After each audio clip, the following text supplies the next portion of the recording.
Hey everyone, Bill and Kristen here with Let's Talk About Real Estate.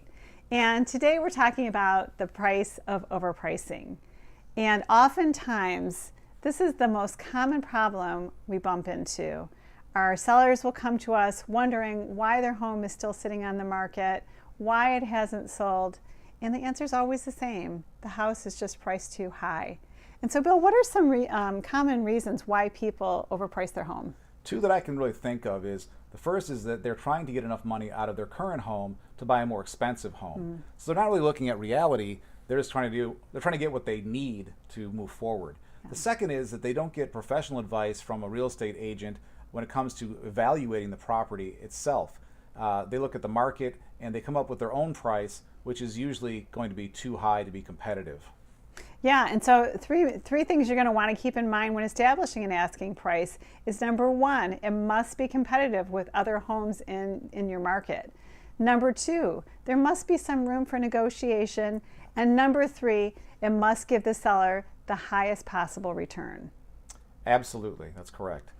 So we're just going to give you a little scenario of kind of what happens in the real world when you overprice your property. The first thing that happens is that agents won't show your home because they know it's overpriced. The second thing is that it'll sit on the market while others around it are selling. Eventually, buyers will begin to worry that there's something wrong with your house because it's been sitting for so long. The fourth thing is that you're going to begin to get anxious and you're going to lose your patience.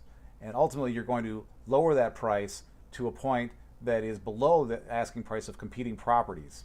And finally, the home will sell for less than it is worth.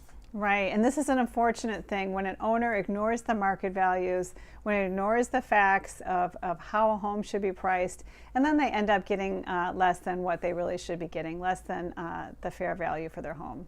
Yeah, so our advice to you is, number one, always look for a realtor's advice when setting the asking price for your home and getting it ready to sell, because you need to understand what the pertinent facts are before you get your home on the market. Right, and remember that it's the asking price is only going to determine how long your home sits on the market. Exactly. And so we look forward to seeing you again. Thanks so much for joining us today. Thank you. Bye-bye.